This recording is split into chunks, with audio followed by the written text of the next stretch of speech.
Luxury cars slept silently in the driveway.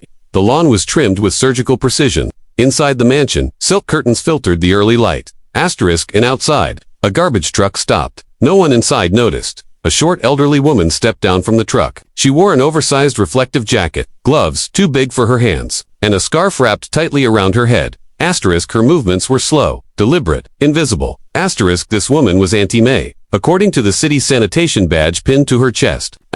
She bent down, lifted the heavy trash bins with effort, and emptied them carefully.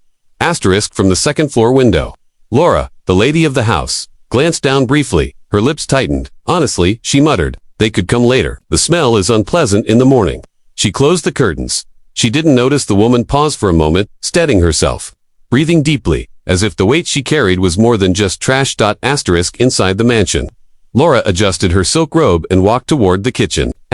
She was married to Daniel Chen, the only son of a legendary self-made millionaire who had stepped away from public life years ago.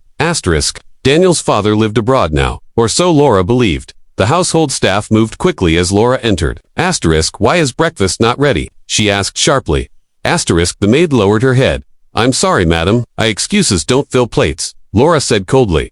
She sat down, scrolling on her phone, already irritated. To Laura. People existed in categories. Useful, important, invisible. The woman outside fell neatly into the last one. Scene 2. The test begins 800 words. The next morning. The garbage truck arrived again. This time. Auntie May lingered longer.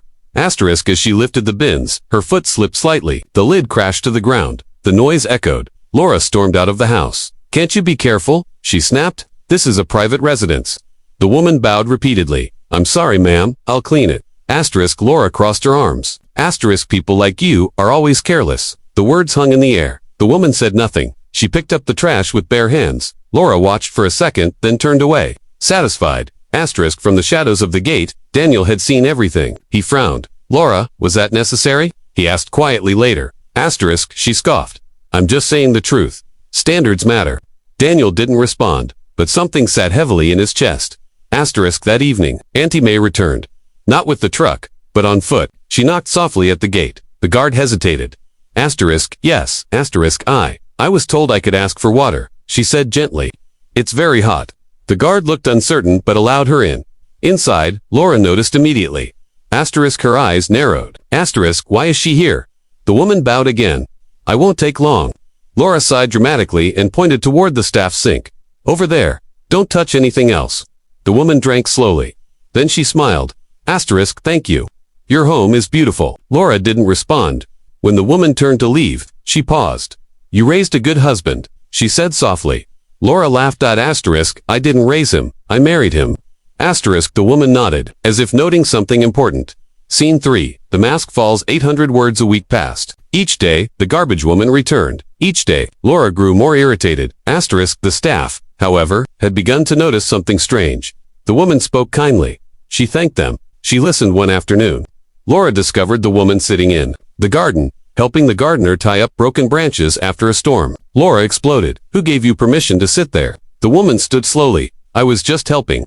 This is not your place, Laura said sharply. You are paid to collect garbage. Nothing more.